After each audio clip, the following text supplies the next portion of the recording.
አባቱን ድርሻ በልተው ነው አንተ የመጣው ብላለኝ ንጉስ። እማ ታዲያ ብትበይ እኮ ትንሽ ተው ነበር። ጥግብ ብሏልኝ አባት ወላ ብዙ እዛ ቤት ስገባ ወዛቸው የሚያምር ደንዳና ልብስ የሚያምርባቸው መቤት ነበሩ። አሁን ግን በምግብ ማጣት ከስተው ዮዲት ለባሏ እናት አይነሳት ወይም ሽሮ ብቻ ይበቃውታል አለቻት። እስከ መቃብር ምን አስጠበቀኝ? አጠገብ ላጠገብ ላንቆምም እንችላለን እኮ በአንድ ሰራተኛ የተነሳ እኔ አጠገብ ላቆም ስትሳደብ ቀርጫታለሁ። እማዬ የሚበሉት ምግብ ላይ መርዝ ስትጨምር ቀርጫታለሁ። አሁን የቀረኝ የመርዙን ዕቃ የት እንደምታስቀምጥ ማወቅ ብቻ ነው። እሱን አወቅኩ ማለት ለአንዴና ለመጨረሻ ጊዜ ስጋት መሆኗን እስር ቤት ገብታ ታቆመዋለች። ነፍሰ ጡር ነሽ፣ ተንከባከቢ ራስሽን። በዚህ ሰዓት ወደዚህ ወደዛ ማለት አያስፈልግም። ስላጨራሽ ውጭ ወጥታ በጠራራዛ ክቡ ትላለች። መቼ ተቀምጣ ታውቃለች? ሁሌ እንደሱ ነሽ።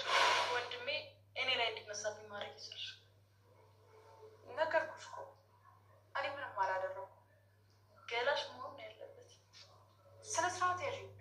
ያላደረኩትን ነገር አድርገሻል በልሽ ልትወቅሽኝ ያስ እኔ ነኝ እኮ እኔ ዮዲት ፊት የነሳሁት።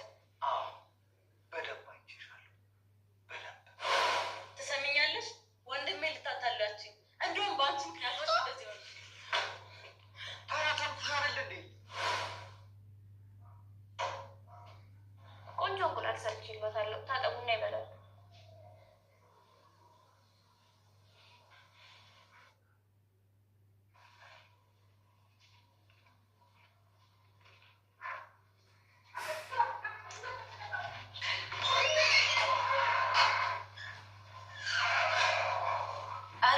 እናንተ ግን ተው። ኧረ ጥሩ ፍሩ። ምን ነው መሶቤን ባዶ አስቀርተሽ ምን ነው ትይኛለሽ? ስንቴ ነው የምነግርሽ? ሽሮ ብቻ ይበቃታል አላልኩሽም? ሽሮ ብቻ ይበቃታል። ቀይ ስራ አማረኝ ስላሉኝ ነው። እና ስለ አማራ ሰራሽላት? እና ምን ማድረግ ነበረብኝ? ለሆድሽ ሽሮ ብቻ ይበቃሻል። ቆይ ለመሆኑ ቀይ ስርና ድንች ምን ይሰራላታል? ቀይ ስርና ድንች ስንት እንደገባ ታውቂያለሽ? ለምንድን ነው በተወደደ ኑሮ ይህ ሁሉ ምግብ ይሰራሽላት? የሰው ልጅ የተመጣጠነ ምግብ ያስፈልገዋል። የተመጣጠነ ምግብ መመገብ አለበት። የተመጣጠነ ምግብ ለህፃናት ነው። እርገቱን ለጨረሰ ሰው ሰርተሽ ለምን የወርቅ ቀለቤ እንዳይመጣጠን ታደርጊዋለሽ? አረ የባሌ እናት እንደው በፈጠረሽ እባክሽ ሆድሽን ተቆጣጠሪልኝ። መቆጣጠር የሚገባው ሆድ የላቸውም። ግማሽ እንጀራ ነው የሚበሉት። ግማሽ እንጀራ መስበላ ከሆነ ለምን አንድ እንጀራ ቀረብሽላት? ገባኝ። ሲተርፍ አንቺ ልበዩ ነው። ኧረ አይደለም ነው እንጂ ለእሷ ብለሽ የተለያየ ምግብ ትሰሪና ከዛ ሲተርፋት ይሄ ሲታይ ሚጢጢ ምግብ ሲገባበት ጆንያ የሚያክል ሆድሽ ውስጥ ትከቸዋለሽ። የኔም መቤት እንደምትይው ጆንያ ሆድ የለኝም አለሽ እንጂ 2 ጆንያ ሆድ እንጀራ ቢገባ የማይሞላ ሞሰቤን አራቆታችሁት እኮ። ዮዲት ምንድን ነው ያልሽ? የኔም መቤት መጀመሪያ ምንድን ነው ያልሽ? ዮዲት በስሜ የጠራሽ? እኔ እኮ አለቃሽ ነኝ። በሙሉ ስሜ ትጠሪኛለሽ? ዮዲት ብልሽ ምን ችግር አለ? የኔም መቤት እናትና አባትሽ ያወጡልሽ ስም አይደል? እናትና አባቴ እንዳወጡልኝ በምን አወቅሽ? ለሰው ልጅ ስም የሚያወጡት ወላጆቹ ናቸው ብዬ ነው። ምን ነው ለአንቺ ማን ነው ስምሽን ያወጣልሽ? ራስሽ በራስሽ ነሽ እንዲያወጣሽ? እቺ ሰራተኛ ካደረች አትቆረጠምም።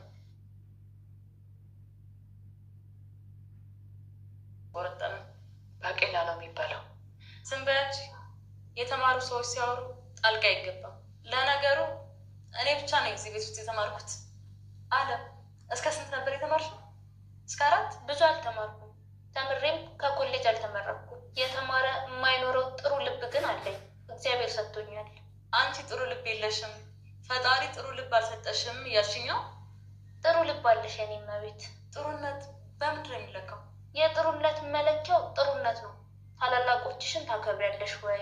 ፈጣሪን ትፈሪያለሽ ወይ? የባልሽን እናት ታከብሪያለሽ ወይ? ምግብ ሲበሉ በሰላም እንዲበሉ ትታያቸዋለሽ ወይ? መለኪያው አሁን ያልሽኝ ከሆነ ጥሩ ባሉን እመርጣለሁ። የባሌ እናት ሆድ ውስጥ ምግብ ከማይ አውሬ ነሽ ብባል ይሻለኛል። አይሻልም?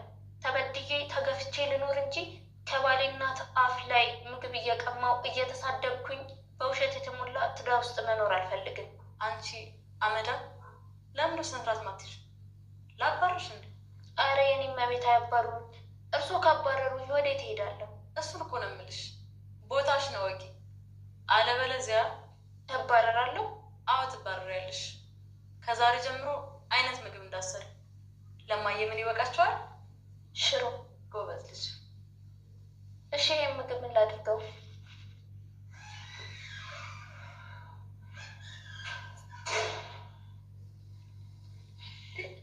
የኔ ንጉስ መጣልኝ። ምግብ ሰርቼ የለኩ አለሚች የእጇን ችተር ባሌ ደግሞ ነው የመጣው። ቆንጆ ምግብ የሰራሁልሽ። ለኔ? አዎ እማዬ ነው ዛልታኝ አይበሉም እንዴ? ነስ አይ ሚስት እንዴት ነው? ሰላም ሰላም ውዶቼ እንዴት ናችሁ? ሰላም ናችሁ? ሰላማችሁ ብዙ ስትረፈበል። ዛሬ ደግሞ አስተማሪ የሆነ ድራማ ይዤላችሁ ብያችኋለሁ። እሱ ምንድን ነው? ስለ ሰራተኛና ስለ አሰሪ የእናት ግፍ ብለው ድራማ ነበረና ከዚህ የተማርኩት ነገር ውዶቼ ጨካኝ መሆን በጣም አደጋ ነው። ምክንያቱም ሰውን መበደል የለብንም እና እኚህ እናት በጣም ተበዳይ ናቸው። የልጇ ሚስት በጣም ነው በቃ ታሰቃያለች። ሁሉ ጊዜ በቃ ምግብ እንኳን መብላት አትችልም። ትሳደባለች፣ ታዋርዳለች እና በጣም ስቃይ ውስጥ ነው እናት ማለት ነው። እሱ ግን ምንም አያውቅም እና ሚስቴ በጣም ጥሩ ሰው ናት ብሎ በጣም ያምናል። ግን እናቷ በጣም መልካም ስለሆነች ይህንን መናገር አልፈለገችም እና የቤት ሰራተኛ ስለሷ ስላሰረ በጣም ትጨነቃለች። ስለምትወድ ደግሞ ምንድን ያደረገችው ካሜራ ደቀነች። በራሷ ብር ገዝታ ቅን ልብ ስላለት በየቦታ አደረገች እና አሰሪዋን ለመጠበቅ ማለት ነው እና የልጇ ሚስት ደግሞ አማቿን ለማግዳል በጣም ትጥራለች እና በጣም ትጠላለች። እሷ ስትሞት እኔ ወራሽ ነኝ ምናምን ብላ እሱንም ደግሞ በጣም ነው የምትንቀው። ጅላጅላ አድርጋ ነው የምታስበው ማለት ነው እና እግዚአብሔር ደግሞ ሰራተኛን ሰጣት። ሰራተኛ ስለ እናቱ ትከራከራለች። እሷ ሳትበላ ለራሷ ሳትበላ ለእሷ ትሰጣለች፣ ታንከባከባለች። ደግሞ ያቺ ተቃራኒዋ በጣም ኃይለኛ ጨካኝ ወድት የምትባል ማለት ነው። እኔ ግን ከዚህ ብዙ ነገር ተምረዋለሁ ውዶቼ።